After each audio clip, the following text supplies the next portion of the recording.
Hello friends, ಎಲ್ರಿಗೂ ನಮಸ್ಕಾರ.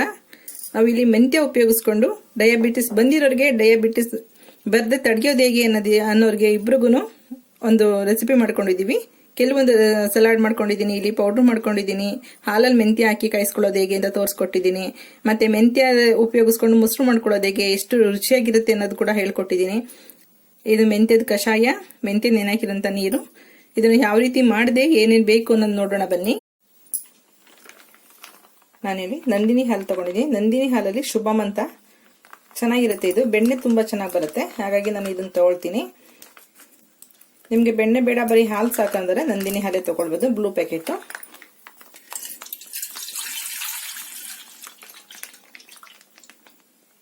ಅರ್ಧ ಲೀಟರ್ ಇದೆ ಇದು ಹಾಲು. ಆಕ್ಚುಲಿ ಇದು ಹಿಂದಿನ ದಿನದ ಹಾಲು. ಹಿಂದಿನ ದಿನದ ಹಾಲಾದ್ರೆ ನಿಮ್ಗೆ ಕೆನೆ ತುಂಬಾ ಚೆನ್ನಾಗಿ ಬರುತ್ತೆ. ಹಾಗಾಗಿ ನಿಮ್ಗೆ ಏನ್ ಫ್ಯಾಟ್ ಇರುತ್ತೆ ಅದನ್ನ ಸಪ್ರೇಟ್ ಆಗಿ ತೆಗೆದಿಟ್ಕೊಳ್ಬಹುದು. ನಾನು ನೀರು ಕೂಡ ಸ್ವಲ್ಪ ಜಾಸ್ತಿನೇ ಮಿಕ್ಸ್ ಮಾಡ್ಕೊಳ್ತೀನಿ.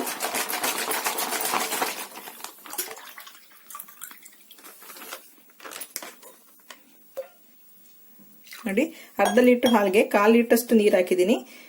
ನೀರು ಹಾಕಿದ್ರೆ ನಿಮಗೆ ತುಂಬಾ ಚೆನ್ನಾಗಿ ಕೆನೆ ಬಂದ್ಬಿಡುತ್ತೆ. ನಿಮ್ಗೆ ಗಟ್ಟಿ ಹಾಲು ಬೇಕು ಅನ್ನೋದಾದ್ರೂ ಕೂಡ ಕೆನೆ ತೆಗೆದು ಉಪಯೋಗಿಸ್ಕೊಳ್ಬಹುದು. ಒಂದ್ 2 ನಿಮಿಷ ಚೆನ್ನಾಗಿ ಇನ್ನು ಕಾಯಿಸಿದ್ರೆ ತುಂಬಾ ಚೆನ್ನಾಗಿ ಕೆನೆ ಬರೋದ್ರಿಂದ ಫ್ಯಾಟ್ ಇರೋದಿಲ್ಲ ಅಷ್ಟೊಂದು ಹಾಲಲ್ಲಿ. ಸ್ವಲ್ಪ ಮೆಂತ್ಯ ಹಾಕೊಳ್ತಿದ್ದೀನಿ, ಒಂದು ಅರ್ಧ ಸ್ಪೂನ್ ಅಷ್ಟು ಮೆಂತ್ಯ ಇದೆ. ಈಗ ಕಾಯೋದಕ್ಕೆ ಇಡೋಣ. ನೀವು ಮೆಂತ್ಯ ಹಾಕಿ ಹಾಲು ಕಾಯಿಸೋದ್ರಿಂದ ಅದ್ರ ಫ್ಲೇವರ್ ತುಂಬಾನೇ ಚೆನ್ನಾಗಿರುತ್ತೆ. ಬೇಕಾದ್ರೆ ಮನೇಲಿ ಒಂದ್ಸಲ ಟ್ರೈ ಮಾಡಿ ನೋಡಿ. ಈ ಮೆಂತ್ಯ ಮಿಕ್ಕದನ್ನ ಹಾಗೆ ಹಾಲಿಗೆ ಕೂಡ ಹೆಪ್ಪಾಕೊಳ್ಬಹುದು. ನಾವು ಮೊಸರು ಕೂಡ ಮೆಂತ್ಯ ತಿನ್ಬೋದು, ಚೆನ್ನಾಗಿರುತ್ತೆ. ಈ ಡಯಾಬಿಟಿಸ್ ಇರೋರಿಗೆ ಮೆಂತ್ಯ ಉಪಯೋಗಿಸ್ಕೊಳ್ಬೇಕು ಅಂತ ಹೇಳ್ತಾರೆ. ತುಂಬಾ ತಿನ್ನೋದಿಕ್ಕಾಗಲ್ಲ ಹಾಗೆ ಅಂದಾಗ ಈ ತರ ಕೂಡ ಉಪಯೋಗಿಸ್ಕೊಳ್ಬಹುದು ಅವರು. ಹಾಲು ಕಾಯಿಸಿದೀವಿ, ಕಾಯ್ದಿದೆ ಹಾಲು. ಸಿಮ್ಮಲ್ಲಿ ಕಾಯಿಸ್ಕೊಂಡ್ರು ಕೂಡ ನಿಮ್ಗೆ ಒಂದೇ ಸಲ ಕಾಯಿಸಿದ ತಕ್ಷಣ ಕೆನೆ ಬರಲ್ಲ. ಈಗ ಒಂದ್ಸಲ ಕಾಯಿಸಿದೀನಿ, ಒಂದ್ 3-4 ಗಂಟೆ ಬಿಟ್ಟು. ಈಗ 8 ಗಂಟೆ ಹಾಲು ಕಾಯಿಸಿರೋದು ನಾನು. ಒಂದು 12 ಗಂಟೆ ಹಂಗೆ ನಾನು ಅಡಿಗೆ ಮಾಡಕ್ ಬಂದಾಗ ಮತ್ತೆ ಇನ್ನೊಂದ್ಸಲ ಹಾಲು ಕಾಯಿಸಿ ಇಟ್ಕೊಳ್ತೀನಿ. ಅವಾಗ ಹಾಲು ಕಾಯಿಸಿದಾಗ ನಿಮ್ಗೆ ತುಂಬಾ ಚೆನ್ನಾಗಿ ಕೆನೆ ಬರುತ್ತೆ. ಒಂದೇ ಸಲಿಗೆ ಕೆನೆ ಅಷ್ಟೊಂದು ಚೆನ್ನಾಗಿ ಬರಲ್ಲ. ನಾನು ಇಲ್ಲಿ ಒಂದು ಅರ್ಧ ಲೀಟರ್ಗೆ ನೀವು 3/4 ಲೀಟರ್ ನೀರ್ ಮಾಡ್ಕೊಂಡಿದ್ದೇನೆ. ನೀರ್ ತರ ಹಾಲಾಗುತ್ತೆ ಅಂತ ಅನ್ಕೊಂಡಿರ್ಬೋದು ನೀವು. ಹಾಲು ಸ್ವಲ್ಪ ಇದು ಗಟ್ಟಿ ಇದೆ, ಶುಭಮ್ ಹಾಲಾಗಿರೋದ್ರಿಂದ, ಎಮ್ಮೆ ಹಾಲು ಕೂಡ ಇದು. ಹಾಗಾಗಿ ನೀರ್ ಜಾಸ್ತಿ ಯೂಸ್ ಮಾಡ್ಕೊಂಡಿದ್ದೀನಿ. ನಿಮ್ಗೆ ಬರೀ ನಂದಿನಿ ಹಾಲು ಏನಾದ್ರು ಆದ್ರೆ ಒಂದ್ ಸ್ವಲ್ಪನೇ ನೀರು ಹಾಕೊಳ್ಳಿ, ನಿಮ್ಗೆ ಎಷ್ಟು ಬೇಕಾಗುತ್ತೆ ಅಷ್ಟನ್ನ.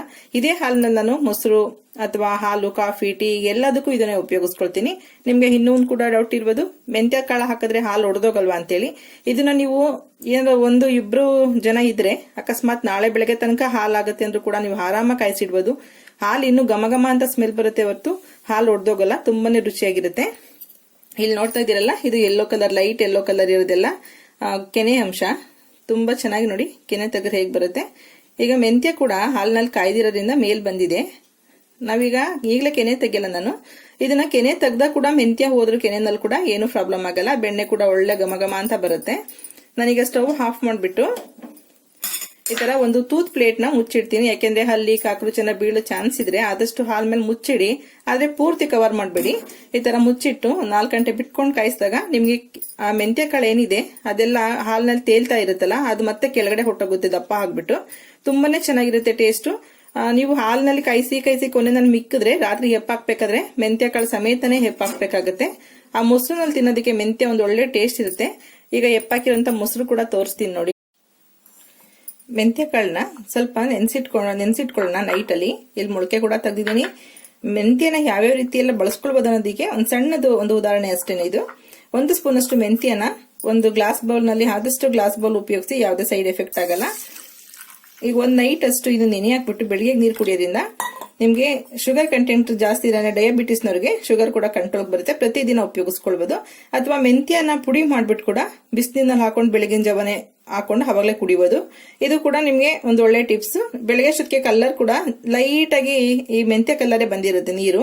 ಅವಾಗ ನೀರೆಲ್ಲ ಕುಡ್ಕೊಳ್ಳಿ. ಮೆಂತ್ಯ ಆದ್ರೆ ಹಾಕೊಂಡು ತಿನ್ನೋದಿಕ್ ಆಗಲ್ಲ ಅನ್ನೋದಾದ್ರೆ ಈ ತರ ಮೊಳಕೆ ತೆಗಿಬೋದು. ನೀವು ನೀರೆಲ್ಲ ಕುಡಿದು ಸ್ವಲ್ಪ ನೀರೆಲ್ಲ ಸೋಸ್ಕೊಂಡು ನೀರೆಲ್ಲ ಕುಡ್ಕೊಂಡ್ಮೇಲೆ ಮಿಕ್ಕಿರಂತ ಮೆಂತ್ಯನ ಈ ತರ ತೆಗ್ದಿಡೋದ್ರಿಂದ ಈ ತರ ಮೊಳಕೆ ಬರುತ್ತೆ. ಇದು ಒಂದು ಚೂರು ಕೂಡ ಕಹಿ ಇರಲ್ಲ, ತುಂಬಾನೇ ಚೆನ್ನಾಗಿರುತ್ತೆ. ಇದಕ್ಕೆ ಸ್ವಲ್ಪ ಸೌತೆಕಾಯಿ, ಕ್ಯಾರೆಟ್ ತುರಿ, ಕೊತ್ತಂಬರಿ ಸೊಪ್ಪು, ಈರುಳ್ಳಿ, ಮತ್ತೆ ಮೆಣಸಿನ ಪುಡಿ, ಉಪ್ಪಿನ ಪುಡಿ, ಸ್ವಲ್ಪ ನಿಂಬೆಹಣ್ಣು ಹಾಕೊಂಡು ಸಲಾಡ್ ಮಾಡ್ಕೊಳ್ಬಹುದು. ತುಂಬಾನೇ ಒಳ್ಳೆ ಟೇಸ್ಟ್ ಇರುತ್ತೆ.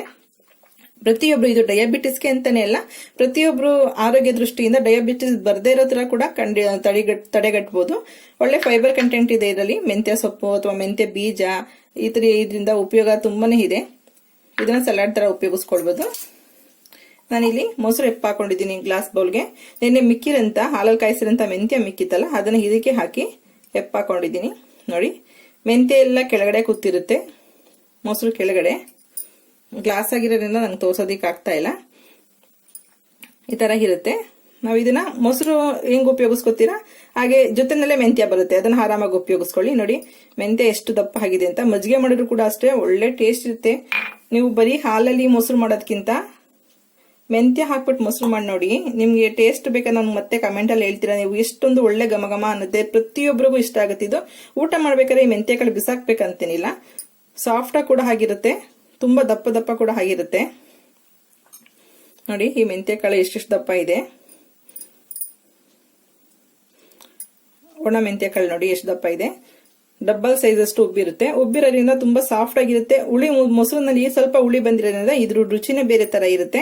ಬೇಕಾದ್ರೆ ಒಂದ್ಸಲ ಟ್ರೈ ಮಾಡಿ ನೋಡಿ. ನೀವು ಇವತ್ತೇ ಹಾಲು ಕಾಯಿಸಿದ್ರೆ, ಹಾಲು ಕಾಯಿಸಾಗಿದ್ರು ಕೂಡ ಹಾಕೊಳ್ಬಹುದು. ನಾನು ಇದೇ ಹಾಲನ್ನ 12 ಗಂಟೆಗೆ ಒಂದ್ಸಲ ಕಾಯಿಸಿ ಕೆನೆ ತೆಗಿತೀನಿ. 1 ಗಂಟೆ ಬಿಟ್ಬಿಟ್ಟು 1 ಗಂಟೆ ಅಷ್ಟೊತ್ತಿಗೆ ಕೆನೆ ತಗೊಳ್ತೀನಿ. ಮತ್ತೆ ಸಾಯಂಕಾಲ ಟೀ ಕಾಫಿ ಬೇಕಲ್ಲ ಅವಾಗ ಕಾಯಿಸ್ಬಿಟ್ಟು ಮೇಲಿರಂತ ಕೆನೆ ತೆಗೆದು ಆಮೇಲೆ ಟೀ ಕಾಫಿಗೆ ಉಪಯೋಗಿಸ್ಕೊಳ್ತೀನಿ. ಆತರ ಉಪಯೋಗಿಸೋದ್ರಿಂದ ಕೆನೆ ಕೂಡ ನಿಮ್ಗೆ ಕೆನೆ ರಹಿತ ಹಾಲು ಕಾಫಿ ಟೀ ಕುಡ್ದಂಗ ಆಗುತ್ತೆ. ಕೆನೆ ಕೂಡ ಸಪ್ರೇಟ್ ಆದ್ರೆ ಬೆಣ್ಣೆ ಮೊಸರು ಎಲ್ಲ ಮತ್ತೆ ತುಪ್ಪ ಎಲ್ಲ ಮಾಡ್ಕೊಳ್ಳೋದಕ್ಕೆ ಕೂಡ ಬರುತ್ತೆ.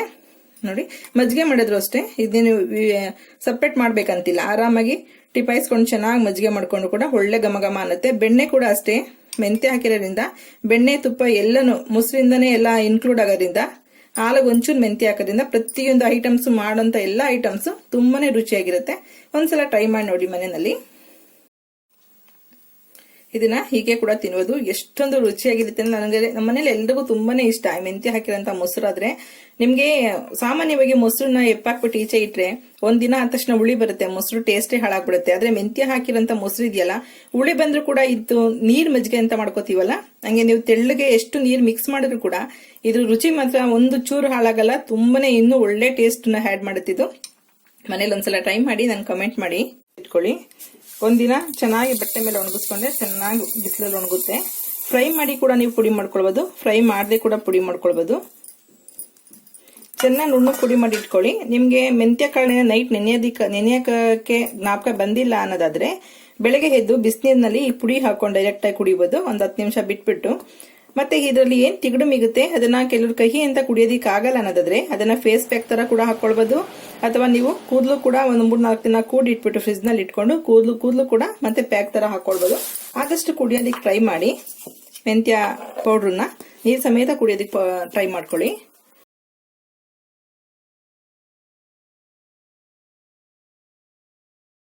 ಅಥವಾ ಕೂದಲಿಗೆ ಪ್ಯಾಕ್ ಹಾಕೋದಾದ್ರೆ ಬರೀ ಮೆಂತ್ಯ ಪುಡಿ ಮಾಡ್ಕೊಂಡ್ರೆ ಮಾತ್ರ ಯೂಸ್ ಮಾಡ್ಕೊಳ್ಳಿ. ನಾನಿಲ್ಲಿ ಸ್ವಂತವಾಗಿ ನಾನೇ ಮಾಡ್ತಾ ಇರೋಂಥದ್ದು ಒಂದು ಟಿಪ್ಸ್ ಇದು. ಚಕ್ಕೆ ಒಂದು ಅರ್ಧ ಬೌಲ್ ಅಷ್ಟು, ನಾನು ಈ ಬೌಲ್ ನಲ್ಲಿ 1.5 ಕಪ್ ಅಷ್ಟು ಮೆಂತ್ಯ ತಗೊಂಡಿದ್ದೀನಿ. 1 ಕಪ್ ಅಷ್ಟು ರೋಸ್ಟೆಡ್ ಜೀರಿಗೆ ತಗೊಂಡಿದ್ದೀನಿ. ಮೆಂತ್ಯ ಫ್ರೈ ಮಾಡಿಲ್ಲ, ಜೀರಿಗೆ ಮಾತ್ರ ಫ್ರೈ ಮಾಡ್ಕೊಂಡಿದ್ದೀನಿ. ಅರ್ಧ ಕಪ್ ಅಷ್ಟು ಚಕ್ಕೆ ತಗೊಂಡಿದ್ದೀನಿ. ಚಕ್ಕೆ ಸ್ವಲ್ಪ ಪುಡಿ ಮಾಡಿ ಇಟ್ಕೊಂಡಿದ್ದೀನಿ. ಉದ್ದಿರೋಂಥ ಜೀರಿಗೆ, ಹಸಿ ಮೆಂತ್ಯ, ಹಸಿ ಚಕ್ಕೆ ಎಲ್ಲನೂ ಪುಡಿ ಮಾಡಿ ಇಟ್ಕೊಂಡು ಬೆಳಗಿನ ಜಾವ ಬೆಳಗ್ಗೆ ನೀವು ನೀರು ಕುಡಿಬೇಕಾದಾಗ ಐಸ್ ಕ್ರೀಮ್ ಸ್ಪೂನ್ ಅಲ್ಲಿ 1 ಸ್ಪೂನ್ ಅಷ್ಟು ನೀರಿಗೆ ಹಾಕೊಂಡು 1 ಅರ್ಧ ಲೀಟರ್ ನೀರಿಗೆ ಉಪಯೋಗಿಸ್ಕೊಳ್ಬಹುದು. ಇದರಿಂದ ಕೊಲೆಸ್ಟ್ರಾಲ್ ಕೂಡ ಕರಗುತ್ತೆ, ತುಂಬಾ ಚೆನ್ನಾಗಿ ಮೋಷನ್ ಕೂಡ ಕ್ಲಿಯರ್ ಆಗುತ್ತೆ, ಒಂದು ಡೈಜೆಷನ್ ಕೂಡ ತುಂಬಾನೇ ಚೆನ್ನಾಗುತ್ತೆ. ನೈಟ್ ಏನಾದ್ರು ಎಣ್ಣೆ ತಿಂದು ಹೊರಗಡೆ ಎಲ್ಲ ಊಟ ಮಾಡಿದ್ರು ಕೂಡ ಅದು ಯಾವುದೇ ರೀತಿ ಸೈಡ್ ಎಫೆಕ್ಟ್ ಆಗಲ್ಲ, ತುಂಬಾ ಚೆನ್ನಾಗಿ ಜೀರ್ಣ ಆಗುತ್ತೆ. ಈಗ ಇದನ್ನ ನೀಟಾಗಿ ಪುಡಿ ಮಾಡಿ ಎತ್ತಿಟ್ಕೊಳ್ಳೋಣ. ಅಥವಾ ನಿಮ್ಗೆ ಮೆಂತ್ಯ ಪುಡಿ ರೆಡಿ ಇದೆ, ಚಕ್ಕೆ ಪುಡಿನೂ ರೆಡಿ ಇದೆ, ಜೀರಿಗೆ ಪುಡಿ ಕೂಡ ಸಪ್ರೇಟ್ ಆಗಿ ರೆಡಿ ಇದೆ ಅನ್ನೋದ್ರೆ 3 ಕೂಡ ಮಿಕ್ಸ್ ಮಾಡ್ಕೊಳ್ಬಹುದು ನೀರಿಗೆ. ನೋಡಿ ಮೆಂತ್ಯ, ಚಕ್ಕೆ, ಜೀರಿಗೆ ಎಲ್ಲ ಪುಡಿ ಮಾಡ್ಕೊಳ್ಳೋಂಥದ್ದು. ನಿಮ್ಗೆ ತುಂಬಾ ಡೌಟ್ ಇದ್ರೆ ಎಷ್ಟು ನುಣ್ಣಗೆ ಮಾಡ್ಬೇಕಂತ ಗೊತ್ತಿಲ್ಲ ಅಂದ್ರೆ ಸ್ವಲ್ಪ ಜರಡಿ ಹಿಡಿದ್ಬಿಟ್ಟು ಬಂದಂತ ತಿಗಳನ್ನ ಮತ್ತೆ ಪುಡಿ ಮಾಡಿ ಇಟ್ಕೊಳ್ಳಿ. ನಾನಿಲ್ಲಿ 1 ಕಪ್ ಅಷ್ಟು ಬಿಸಿನೀರು ತಗೊಂಡಿದ್ದೀನಿ. ಬಿಸಿನೀರಿದು ಆ ನೀರಿಗೆ ಒಂದ್ ಸ್ವಲ್ಪ ಹಾಕೊಳ್ಳಿ. ನೀವು ಸ್ಟಾರ್ಟಿಂಗ್ ಅಭ್ಯಾಸ ಆಗೋವರೆಗೂ ಸ್ವಲ್ಪ ಹಾಕೊಂಡು ಅಭ್ಯಾಸ ಮಾಡ್ಕೊಳ್ಳಿ. ಬಿಸಿನೀರಲ್ಲಿ ನಾವು ಮೆಂತ್ಯ ಎಲ್ಲ ಹುರಿದಿಲ್ಲ, ಬಿಸಿನೀರು ಹಾಕೋದ್ರಿಂದ ಬೇಗ ಅದು ರಸ ಬಿಟ್ಬಿಡುತ್ತೆ. ಹಾಗಾಗಿ ಬಿಸಿ ನೀರು ಹಾಕ್ಬಿಟ್ಟು ಈ ತರ ಮಿಕ್ಸ್ ಮಾಡಿಬಿಟ್ಟು 3-4 ನಿಮಿಷ ಇಟ್ಟು ನಿಮ್ಗೆ ಕುಡಿಯೋದಕ್ಕೆ ಇದು ನಾರ್ಮಲ್ ಟೆಂಪರೇಚರ್ ಬರಬೇಕು. ಅಂದ್ರೆ ನಿಮ್ಗೆ ಎಷ್ಟು ಬಿಸಿ ಕುಡಿತೀರಾ ಅಷ್ಟು ಬಿಸಿ ಬರೋವರೆಗೂ ಸ್ವಲ್ಪ ಮುಚ್ಚಿಟ್ಟು ಆಮೇಲೆ ಕುಡೀರಿ. ಆದಷ್ಟು ಗ್ಲಾಸ್ ಬೌಲ್ಗಳನ್ನ ಉಪಯೋಗಿಸ್ಕೊಳ್ಳಿ, ಯಾವುದೇ ರೀತಿ ಸೈಡ್ ಎಫೆಕ್ಟ್ ಆಗೋದಿಲ್ಲ. ನಾನಿಲ್ಲಿ ಮೊಳಕೆ ಮೆಂತ್ಯ ಕಾಳಿಂದು ಸಲಾಡ್ ಮಾಡ್ಕೊಳ್ತಿದ್ದೀನಿ. ಮೆಂತ್ಯ ಕಾಳು ನಾನು ನಿಮ್ಗೆ ಹೇಳಿದ್ನಲ್ಲ, ನೀರಿನಲ್ಲಿ ನೆನೆಸಿ ನಾವು ನೀರು ಕುಡಿದು ತಿನ್ನೋದಿದ್ರೆ 1 ಅರ್ಧ ಸ್ಪೂನ್ ಅಷ್ಟು ತಿನ್ಬೋದು. ಅಥವಾ ನಿಮ್ಗೆ ತಿನ್ನೋದಕ್ಕೂ ಇಷ್ಟ ಇದೆ ಅನ್ನೋದಾದ್ರೆ ನಾನಿಲ್ಲಿ 1 ಸ್ಪೂನ್ ಹಾಕೊಂಡಿದ್ದೀನಿ, ನೀವು 2 ಸ್ಪೂನ್ ಹಾಕೊಳ್ಳಿ. 1 ಸ್ಪೂನ್ ತಿನ್ಕೊಳ್ಳಿ, ಇನ್ನೊಂದು ಸ್ಪೂನ್ ಅಷ್ಟು ಮೊಳಕೆ ಕಟ್ಕೊಳ್ಳಿ. ಆಗ ನೀರು ಕುಡ್ದಂಗೂ ಆಗುತ್ತೆ, 1 ಸ್ಪೂನ್ ಮೆಂತ್ಯ ತಿಂದಂಗೂ ಆಗುತ್ತೆ, ಇನ್ನೊಂದು ಸ್ಪೂನ್ ಮೊಳಕೆ ತೆಗ್ದಂಗೂ ಕೂಡ ಆಗುತ್ತೆ. ನೀವು ಪ್ರತಿದಿನ ತಿಂಡಿ ಎಲ್ಲ ಆದ್ಮೇಲೆ ನಮ್ ಸಾಮಾನ್ಯವಾಗಿ ಡಯಾಬಿಟಿಸ್ ಅಂದ್ರೆ ಕಾಯಿಲೆ ಅಲ್ಲ, ಆಕ್ಚುಲಿ ಅದನ್ನ ನಾವು ಫುಡ್ ಅನ್ನು ಯಾವ ರೀತಿ ತಿನ್ಬೇಕು ಅನ್ನೋದಕ್ಕೆ ಒಂದು ಸೂಕ್ತ ಕ್ರಮ ತಗೊಳ್ಬಹುದು ಅಷ್ಟೇನೆ. ಹಾಗಾಗಿ ತುಂಬಾ ಡಯಾಬಿಟಿಸ್ ಬಂದಿದೆ ಅಂದ ತಕ್ಷಣ ಭಯ ಪಡ್ಬೇಡಿ, ನಿಮ್ಮ ಆತ್ಮವಿಶ್ವಾಸನೇ ಅದಕ್ಕೊಂದು ಒಳ್ಳೆ ಮದ್ದು ಹೇಳ್ಬೇಕನ್ನೋದಾದ್ರೆ. ನಾವಿಲ್ಲಿ ನಾಷ್ಟಾ ಮತ್ತೆ ಊಟ ಎರಡೂ ಮಾಡಿದಾಗ ಮಧ್ಯದ ಗ್ಯಾಪ್ ನಲ್ಲಿ ಏನಾದ್ರು ಸ್ವಲ್ಪ ಸ್ನಾಕ್ಸ್ ಕೊಡ್ತಾ ಇರ್ಬೇಕು. ನಾವು ಎಣ್ಣೆದೆಲ್ಲ ತಿನ್ನೋದಿಕ್ಕಾಗಲ್ಲ, ಹಾಗಾಗಿ ಆತರ ಕೊಡೋದಿಕ್ಕಾಗಲ್ಲ ಡಯಾಬಿಟಿಸ್ನವ್ರಿಗೆ. ಹಾಗಾಗಿ ಈ ತರ ಸಲಾಡ್ ಏನಾದ್ರು ಮಾಡ್ಕೊಡೋದ್ರಿಂದ ತುಂಬಾನೇ ಒಳ್ಳೆ ಯೂಸ್ ಆಗುತ್ತೆ. ನಾನು ಇಲ್ಲಿ ಮೊಳಕೆ ತೆಗೆದಿರಂತ ಸ್ವಲ್ಪ ಮೆಂತ್ಯ ಕಾಳು ತಗೊಂಡಿದ್ದೀನಿ. ನಿಮ್ಗೆ ಎಷ್ಟು ಸ್ಪೂನ್ ಬೇಕೋ ನೋಡ್ಕೊಳ್ಳಿ. ಇದೇ ಮೆಂತ್ಯ ಕಾಳು ಜೊತೆಗೆ ಕಡಲೆಕಾಳು ಕೂಡ ಮೊಳಕೆ ತಗೊಳ್ಬಹುದು, ಹೆಸರು ಕಾಳು ಕೂಡ ಹಾಕೊಳ್ಬಹುದು, ನೆನೆಸಿರಂತ ಕಡಲೆಕಾಯಿ ಬೀಜ ಕೂಡ ಆಡ್ ಮಾಡ್ಕೊಳ್ಬಹುದು. ಎಲ್ಲ ಒಂದು ಒಳ್ಳೆ ಎನರ್ಜಿ ಕೊಡುತ್ತೆ. ಟೊಮೊಟೊ ಬೀಜ ತೆಗೆದುಬಿಟ್ಟು ಒಂದು ಅರ್ಧ ಭಾಗದಷ್ಟು ಕಟ್ ಮಾಡಿ ಇಟ್ಕೊಂಡಿದ್ದೀನಿ. ಸ್ವಲ್ಪ ಕೊತ್ತಂಬರಿ ಸೊಪ್ಪು ತಗೊಂಡಿದ್ದೀನಿ, ಸ್ವಲ್ಪ ಸೌತೆಕಾಯಿ, ಎಲ್ಲ ವೆಜಿಟೇಬಲ್ಸ್ ಹೀಗೆ ತಿನ್ನೋದಿಕ್ಕಾಗಲ್ಲ ಬರೀದು ಅಂದಾಗ ಈ ತರ ಮಿಕ್ಸ್ ಮಾಡ್ಕೊಡಿ. ಡಯಾಬಿಟಿಸ್ ಇರೋರಿಗೆ ಪ್ರತಿದಿನ 1 ಈರುಳ್ಳಿನಾದ್ರೂ ಕೊಡಬೇಕು, ಹಸಿ ಈರುಳ್ಳಿ ಅಂತ ಹೇಳ್ತಾರೆ. ಬರೀ ಹಸಿ ಈರುಳ್ಳಿ ತಿಂದ್ರೆ ಬಾಯಿ ಸ್ಮೆಲ್ ಬರುತ್ತೆ ಅಂತ ತಿನ್ನೋದಿಲ್ಲ. ಈ ತರ ಸಲಾಡ್ ನಲ್ಲಿ ಮಿಕ್ಸ್ ಮಾಡ್ಕೊಡ್ಬೋದು ನೀವು. ಒಂದ್ ಸ್ವಲ್ಪ ನಿಂಬೆಹಣ್ಣು ತಗೊಂಡಿದ್ದೀನಿ. ಸ್ವಲ್ಪ ಸ್ವೀಟ್ ಸಾಮಾನ್ಯ ತಿನ್ಲೇಬಾರ್ದಂತಾರೆ, ಆದ್ರೆ ಡಯಾಬಿಟಿಸ್ ಇರೋರು ಅಂದ ತಕ್ಷಣ ಎಲ್ಲ ಹಣ್ಣನ್ನು ಕಂಟ್ರೋಲ್ ಮಾಡೋದೇನೋ ಅವಶ್ಯಕತೆ ಇರಲ್ಲ. ಯಾಕೆಂದ್ರೆ ನಾವು ನ್ಯಾಚುರಲ್ ಸ್ವೀಟ್ ಇರೋದ್ರಿಂದ ಇದನ್ನ ಉಪಯೋಗಿಸಬಹುದು ಅಂತ ಹೇಳ್ತಾರೆ. ಇದು ನನ್ನ ಮಾಹಿತಿ ಅಲ್ಲ.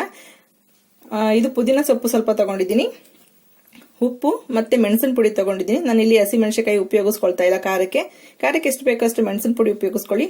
ಡಯಾಬಿಟಿಸ್ ಇರೋರಿಗೆ ಆದಷ್ಟು ಉಪ್ಪನ್ನ ಸ್ವಲ್ಪ ಕಮ್ಮಿನೇ ಕೊಡಿ, ಯಾಕೆಂದ್ರೆ ಬೇಗ BP ಬರೋ ಚಾನ್ಸ್ ಇರುತ್ತೆ, ಮತ್ತೆ ಕಿಡ್ನಿ ಫೇಲ್ಯೂರ್ ಕೂಡ ಬೇಗ ಆಗುತ್ತೆ ಅಂತ ಹೇಳ್ತಾರೆ. ಫೇಲ್ಯೂರ್ ಆಗುತ್ತೆ ಅನ್ನೋದಲ್ಲ, ಸಾರಿ, ಕಿಡ್ನಿ ಕೂಡ ಬೇಗ ಎಫೆಕ್ಟ್ ಆಗುತ್ತೆ ಅಂತ ಹೇಳ್ತಾರೆ. ಹಾಗಾಗಿ ಸ್ವಲ್ಪ ಉಪ್ಪನ್ನ ಕಡಿಮೆನೆ ಉಪಯೋಗಿಸ್ಕೊಳ್ಳಿ. ನಿಮ್ಗೆ ಡಯಾಬಿಟಿಸ್ ಬಗ್ಗೆ ಇನ್ನೂ ಹೆಚ್ಚಿನ ಮಾಹಿತಿ ಬೇಕನ್ನೋದಾದ್ರೆ ಈಗ ಇದಕ್ಕೆ ಮೆಂತ್ಯ ಕಾಳು ಹಾಕೊಳ್ಳೋಣ. ಸ್ವಲ್ಪ ಉಪ್ಪು ಮತ್ತೆ ಮೆಣಸಿನ ಪುಡಿ ಹಾಕೊಳ್ಳೋಣ. ನೀವು ತಿನ್ಬೇಕಾದಾಗ ಹಾಕೊಳ್ಳಿ, ಅಥವಾ ಈ ತರ ಮಿಕ್ಸ್ ಮಾಡಿಬಿಟ್ಟು ನಿಮ್ಗೆ ತುಂಬಾ ಏನಾದ್ರು BP ಇದೆ ಅನ್ನೋದಾದ್ರೆ ಸ್ವಲ್ಪ ಬ್ಲ್ಯಾಕ್ ಸಾಲ್ಟ್ ಹಾಕ್ಬಿಟ್ಟು ಕೊಡಿ. ನಾನು ಅವಾಗಲೇ ಹೇಳ್ದಂಗೆ ಈ ಹಣ್ಣಿನ ಮಾಹಿತಿ ಎಲ್ಲಾನು ಡಾಕ್ಟರ್ ಖಾದರ್ ಅಂತ ಇದ್ದಾರೆ, ಅವರು ಕೂಡ ಡಯಾಬಿಟಿಸ್ ಬಗ್ಗೆ ತುಂಬಾನೇ ಚೆನ್ನಾಗಿ ಒಳ್ಳೆ ಮಾಹಿತಿಗಳು ಕೊಡ್ತಾರೆ. ಸರಳ ಜೀವನ ಅಂತ ಒಂದಿದೆ, ಮತ್ತೆ ಬೇಜಾನ್ ಇದೆ, ಅದ್ರಲ್ಲಿ ನಾನು ಸ್ವಲ್ಪ ಫಾಲೋ ಮಾಡೋಂಥದ್ದು ನೋಡೋಂಥದ್ದು. ಮಿರಾಕಲ್ ಡ್ರಿಂಕ್ಸ್ ಅಂತ ಇದೆ, ಅದು ಕೂಡ ತುಂಬಾನೇ ಚೆನ್ನಾಗಿದೆ. ಎಲ್ಲ ಮನೇಲೇ ಇರೋಂಥ ಮದ್ದುಗಳನ್ನ ಮಾಡ್ಕೊಳ್ಬಹುದು ಕಾಯಿಲೆಗಳಿಗೆ. ಅಂಗೈನಲ್ಲಿ ಆರೋಗ್ಯ ಅನ್ನೋದ್ರಲ್ಲಿ ತುಂಬಾನೇ ಒಳ್ಳೆ ರೆಸಿಪಿಗಳು ಹೇಳ್ಕೊಡ್ತಾರೆ. ಸ್ವಲ್ಪ ಲೆಮನ್ ಹಾಕೊಳ್ತೀನಿ ನೋಡಿ. ಇದೊಂದು 2 ಬೌಲ್ ಆಯ್ತು. 1 ಬೌಲ್ ಅಷ್ಟು ತಿನ್ನೋಷ್ಟಲ್ಲೇ ಅವ್ರಿಗೆ ಚೆನ್ನಾಗಿ ಹೊಟ್ಟೆ ತುಂಬುತ್ತೆ. ಒಳ್ಳೆ ಎಲ್ಲ ಬೇಕಾದಂತ ನಾರಿನಂಶಗಳೆಲ್ಲ ಸಿಗುತ್ತೆ. ಆದಷ್ಟು ಡಯಾಬಿಟಿಸ್ ಇರೋರಿಗೆ ನಾರಿನಂಶ ಜಾಸ್ತಿ ಕೊಡ್ಬೇಕಂತ ಹೇಳ್ತಾರೆ. ಹಾಗಾಗಿ ಸಿರಿಧಾನ್ಯ ಕೂಡ ಜಾಸ್ತಿನೇ ಉಪಯೋಗಿಸ್ಕೊಳ್ತಾರೆ. ನೀವು ದೋಸೆ ಮತ್ತೆ ಇಡ್ಲಿ ಏನಾದ್ರು ಮಾಡೋದಿದ್ರು ಕೂಡ ಮೆಂತ್ಯನ ಆದಷ್ಟು ಅದ್ರಲ್ಲಿ ಜಾಸ್ತಿ ಬಳಸ್ಕೊಳ್ಳಿ. ಮೆಂತ್ಯ ಮುದ್ದೆ ಅಂತ ಕೂಡ ಮಾಡ್ಕೊಳ್ತಾರೆ. ಈಗ ಸುಮಾರು ಮೆಂತ್ಯದ ರೆಸಿಪಿ ಹೇಳ್ಕೊಟ್ಟಿದ್ದೀನಿ ಅನ್ಕೊಂಡಿದ್ದೀನಿ. ಇವನ್ನೇ ಫಾಲೋ ಮಾಡೋದು ತುಂಬಾನೇ ಬೇಗ ಕಂಟ್ರೋಲ್ ಬರುತ್ತೆ ಡಯಾಬಿಟಿಸ್. ನಾನು ಮಾತಾಡೋ ಬರದಲ್ಲಿ ಏನಾದ್ರು ಅಕಸ್ಮಾತ್ ಕೆಲವೊಂದು ಪದಗಳು ಮಿಸ್ಟೇಕ್ ಆಗಿರ್ಬೋದು. ಅಕಸ್ಮಾತ್ ತಪ್ಪಾಗಿ ತಿಳ್ಕೊಬೇಡಿ ಅದನ್ನ. ಇದು ಮೆಂತ್ಯ ನೆನೆಯಾಕಿರೋಂಥ ನೀರು, ಒಂದು 12 ಗಂಟೆ ನೆನೆಯಾಕಿ ಕುಡಿಬೇಕಾದಂತ ನೀರು. ಇದು ಮೆಂತ್ಯ ಪೌಡರ್ ಹಾಕಿ ಮಾಡಿರೋಂಥ ಕಷಾಯ, ಇದೇ ಪುಡಿ ಹಾಕಿ ಮಾಡಿರೋಂಥದ್ದು. ಇದು ಮೆಂತ್ಯ ಮೊಳಕೆ ಕಾಳು ತೆಗ್ದಿರೋಂಥ ಮೆಂತ್ಯದ ಸಲಾಡು, ಮೆಂತ್ಯ ಹಾಕಿರೋಂಥ ಮೊಸರು, ಇದೇ ಹಾಲು ಏನ್ ಮಿಕ್ಕಿದೆ ಅದೇ ಹಾಲಲ್ಲಿ ಎಪ್ಪಾಕಿರೋಂಥದ್ದು ಮೊಸರು. ಮೆಂತ್ಯ ಕೂಡ ಹಾಲು ಕೂಡ ಮೆಂತ್ಯ ಹಾಕೊಂಡು ಕಾಯಿಸ್ಕೊಂಡಿದ್ದೀನಿ.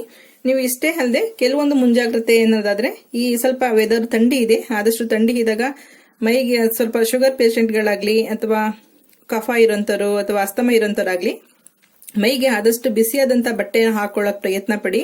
ಆದಷ್ಟು ಥಂಡಿ ವೆದರ್ನಲ್ಲಿ ಆದಷ್ಟು ಓಡಾಡಬೇಡಿ. ಓಡಾಡೋಂತ ಅವಶ್ಯಕತೆ ಇದ್ರೆ ಆದಷ್ಟು ಮೈನ ಕಿವಿ ಎಲ್ಲಾನು ಬೆಚ್ಚಗಿಟ್ಕೊಳ್ಳೋಂತ ಒಂದು ಪ್ರಯತ್ನ ಪಡಿ. ಓಕೆ ಫ್ರೆಂಡ್ಸ್, ಈ ವಿಡಿಯೋ ಇಷ್ಟ ಆಗಿದೆ ಅನ್ಕೊಳ್ತೀನಿ. ಒಂದೊಂದು ಸಣ್ಣ ಪ್ರಯತ್ನ ಅಷ್ಟೇ. ಓಕೆ, ಈ ವಿಡಿಯೋ ಇಷ್ಟ ಆಗಿದೆ ಲೈಕ್ ಮಾಡಿ, ಶೇರ್ ಮಾಡಿ, ಸಬ್ಸ್ಕ್ರೈಬ್ ಮಾಡಿ. ನಿಮ್ಮ ಅಭಿಪ್ರಾಯ ಅನಿಸಿಕೆಗಳನ್ನ ಕಾಮೆಂಟ್ ಬಾಕ್ಸ್ ಅಲ್ಲಿ ಹಾಕಿ. ಒಂದು ಮೆಂತ್ಯದಿಂದ ಎಷ್ಟೆಲ್ಲ ಉಪಯೋಗ ಇದೆ, ಯಾವ ರೀತಿ ಎಲ್ಲ ಮಾಡ್ಕೊಳ್ಬಹುದು ಅಂತ ಹೇಳಿ ಈ ವಿಡಿಯೋದಲ್ಲಿ ತಿಳಿಸ್ಕೊಟ್ಟಿದ್ದೀನಿ. Okay, bye, thank you.